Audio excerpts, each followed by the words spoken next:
What if the coldest place on Earth also held the secret to the best sleep in the world? At -85 degrees Fahrenheit, where frostbite is just minutes away, and it's so cold your eyelashes freeze shut, the Inuit don't just survive, they sleep like royalty. While the rest of us toss and turn under electric blankets and fluffing our pillows, they're snoozing soundly in -85 degrees Fahrenheit like it's a five-star hotel. How? Let's dive into the icy secrets of how the Inuit have the best sleep in the world. Meet the ultimate Arctic Airbnb, the igloo. Not just a snow pile, but a self-heating sleep pod that is crafted from wind-packed blocks. While you might need a furnace or central heating system, the Inuit just need physics. The secret? Snow is actually a pretty effective insulator, trapping warm air like a styrofoam cooler. The spiral walls are a quaternary curve, so wind actually goes around it instead of crashing into it. Igloos are so strong you can stand right on top, but only if they're made perfectly. If the Inuit hunters on the move have no time for a full igloo, they make snow caves in about 30 minutes. It's a bit warmer inside and great for moving on the go. They also stack a half-circle windbreak to reduce the windshield. And a pro tip? Always face your shelter away from the wind. The magic of igloos is in the material. It's made with compressed snow, which is 95% air pockets. This makes it silent, insulating, and free. Final touches are usually a vent hole on top to prevent CO2 buildup and a seal gut window for light. While we fill with smart thermostats, the Inuit have mastered zero-energy heating a millennia ago. Inuit have the best sleep in the world despite the freezing weather, and that's because they sleep on a raised platform. Step into an igloo and you'll see a snow shelf in the middle, covered with soft caribou furs. The Inuit understood physics perfectly. Warm air rises and cold air sinks, and they're not about to allow the Arctic weather to creep into their PJs. When sleeping on a raised platform at the comfortable igloo, there's a 27 degrees Fahrenheit difference, which is enough to keep you warm. Sleeping areas in an igloo come with concave shape, which cradles body heat like a hug. And it has raised edges to stop them from rolling off when you're asleep. The bonus perk? There are no soggy bottoms. The floor is where condensation and CO2 pool, so when they sleep higher they get drier furs and fresher air. It's like the original adjustable base bed. They also build platforms far from the entrance, because that's where the icy drafts stage sneak attacks. The platform is made of packed snow, then the Inuit add branches, sealskins and blankets piled on top to provide insulation and retain heat. You might need 3 lattes to function. Inuit bodies are natural blast furnaces. They burn calories 50% faster at rest than the average person. It's like they were built with a cheat code for Arctic survival. The Inuit have a Denisovan-derived gene that turbocharges brown fat, literally rewiring their thermostat. With their 75% fat diet, they are powered by jet fuel to handle the freezing weather of the Arctic. It's like they have slow-burning logs in their metabolic fireplaces. Guess there's no need for electric blankets. Because of their metabolic rate and unique genes, the Inuit usually eat right before they sleep, so there's no case of only eating before 7 p.m. like we might do. This allows their metabolic rate to run while they are the most vulnerable, which is during sleep. The body usually cools down during sleep, but with all the fuel in their stomach, they keep warm. Their cold climates are what allowed their bodies to build a higher metabolism, generating heat and maintaining body temperature. Some research says that Inuit have genetic variations, which helps them adapt to the cold environment.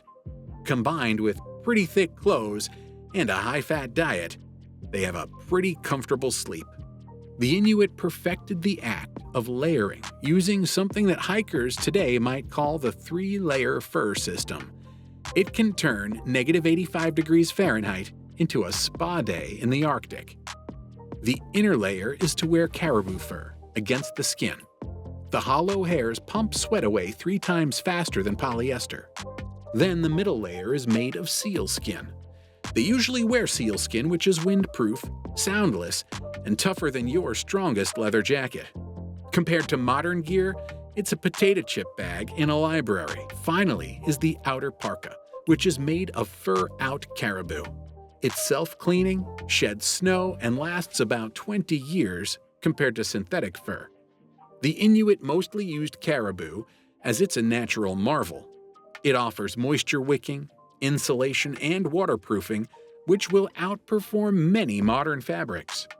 But when it's time to sleep, the Inuit try to sleep slightly cool. Well, as cool as possible in the Arctic, to avoid sweat. Sweating while freezing can lead to frostbite, as you definitely don't want tiny icicles on your body. Accessories matter to keep you warm when you're trying to sleep in the igloo. They wear wolverine fur hoods, which create a microclimate, ensuring your face stays warm with that lovely ice beard look. Would you be able to sleep comfortably wearing so many layers? Let's know your thoughts in the comments. The Inuit actually invented the sleeping bag. Your synthetic sleeping bag would crumble in the Arctic, unlike their sealskin survival pods. They are made with caribou fur, and each hair on a caribou is like a nanoscale insulator, bouncing back body heat 3 times better than modern down. Plus, sealskin stays waterproof for decades. The sleeping bags are often made with a mummy shape, which traps body heat and allows you to push your arms out so you're not trapped in the bag. They use sealskin, caribou fur, and other animal pelts for perfect insulation.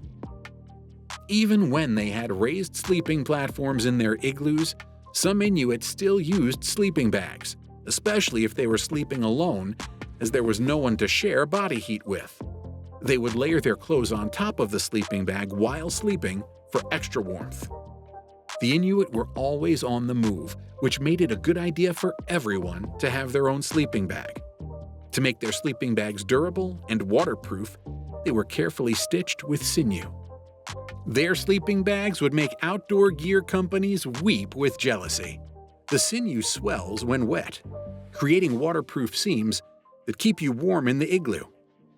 Even the shape of the sleeping bags are carefully thought out and are designed to be perfectly snug, removing any air pockets that will create cold spots, and not too tight that make you feel like a human sausage.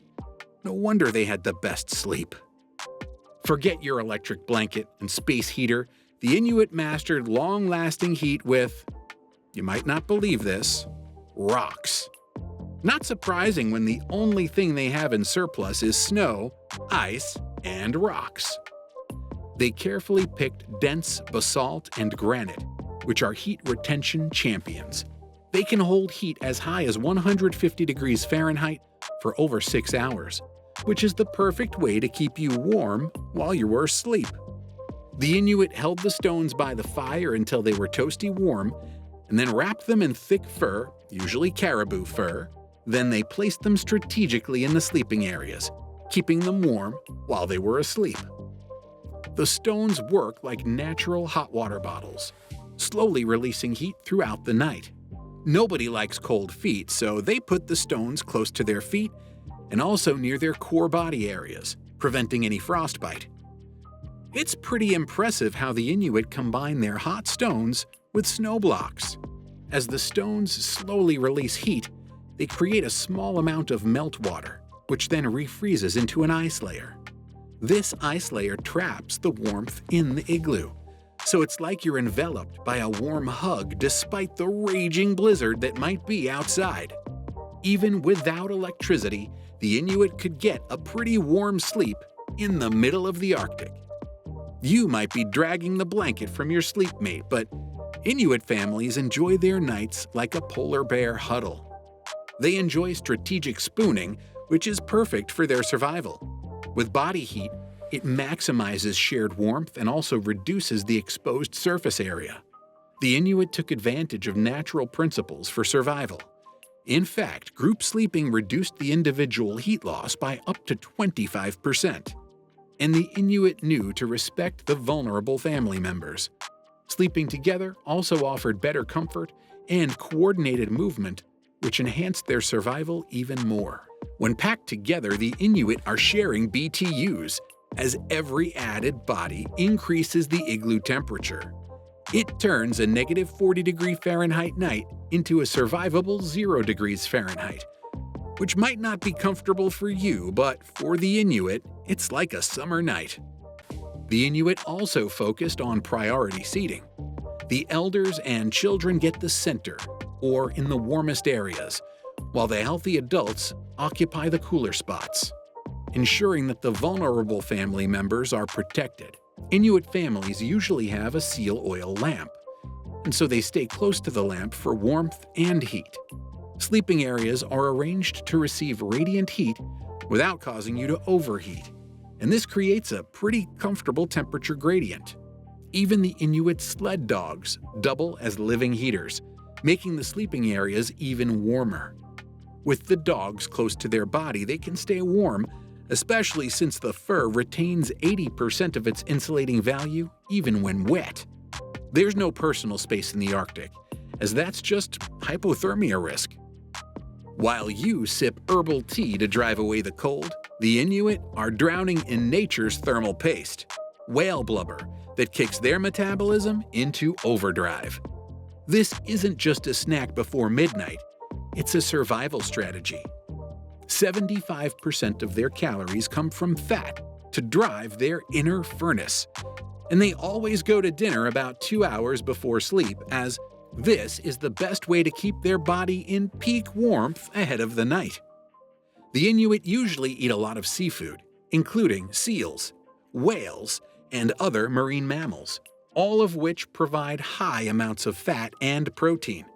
The land animals also offer a lot of calories and fat, including caribou, polar bears, and even wolves. The fat layer from marine animals like seals and whales is called blubber, and this is a key source of fat and energy. It offers insulation and warmth. The Inuit could eat their meat raw or frozen, but hardly ever cooked. Could you enjoy a meal of raw whale blubber? Let's know how much guts you have in the comments.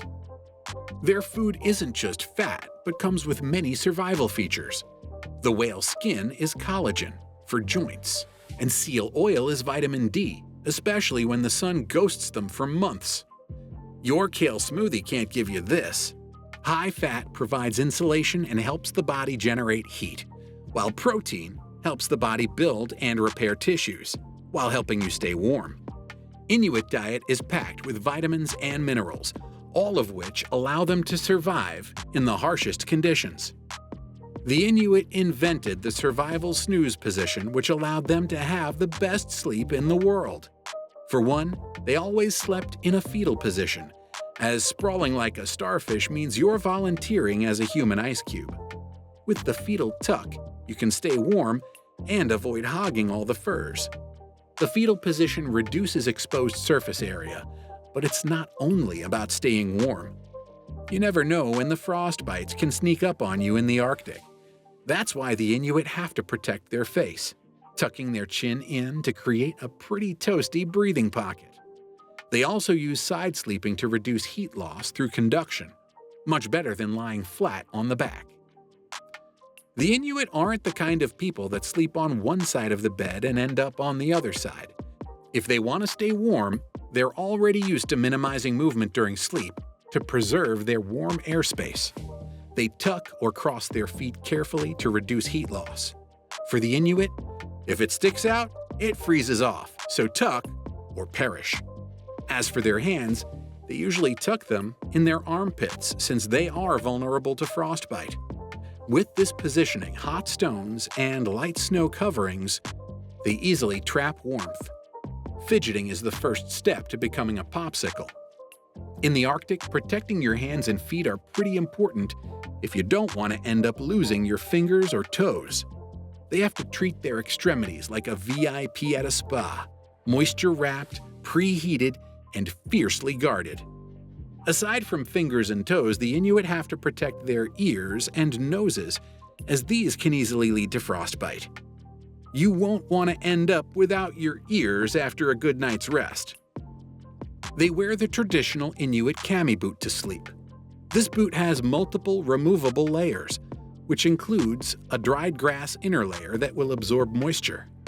They replace the grass daily and usually wear boots to sleep. It makes sure there's no sweat, which means no frostbite. And it's not actually as uncomfortable as you might think. To guard their ears and nose, they also focus on head protection. They wear hoods made with wolf or wolverine fur, which creates a microclimate around the face. It prevents frost forming from breathing moisture and is best for survival in extreme cold. Before bedtime, they wear specialized looser mittens and footwear that are used only for sleeping. These aren't too tight, so they can still sleep comfortably and can have pouches for adding heated stones or moss for more warmth. So when it's time for sleep, the Inuit pull the fur hood completely over their head. The natural fur material easily manages moisture, allowing them to stay warm even when it's slightly damp. Your bedtime routine might be about wearing pajamas and having a glass of warm milk. But in the Arctic, they have high-stakes hand massages. The Inuit focus on vigorous massaging of extremities to gradually warm up their cold hands and feet. Parents and spouses might warm up the cold hands and feet of the other person against their warm body areas, preventing injury and frostbite. This method has now been confirmed by modern medicine, but the Inuit did it first. The Inuit have been using belly heat and patience for millennia. Aside from the massage, they wear breathable fur outfits, cover up all their extremities, and have a pretty heavy dinner. Then, it's time for bed. In the Arctic, every breath is a battle. If you inhale wrong, your lungs start to feel like shattered glass. So the Inuit have turned breathing into a warmth-saving art. Wolverine fur is like their natural humidifier, trapping 60% of exhaled heat, and then it pumps it back into your next breath. Hyperventilating is an instant heat drain in the Arctic, so the Inuit breathe gently, slow, deep, and nose only. They take slow, deep breaths, which is about 10 breaths per minute, and breathing through the nose prevents lung damage. Igloos and other traditional sleep shelters sometimes come with a breathing hole near the face. It acts as a natural heat exchanger, warming the incoming air and then reducing cold exposure. So, next time you complain about your room being too cold at 60 degrees Fahrenheit, remember, the Inuit are out here sleeping like babies at -85 degrees Fahrenheit. Who's the real MVP of bedtime now? Would you survive an Arctic night? Drop a comment if you'd like to try it.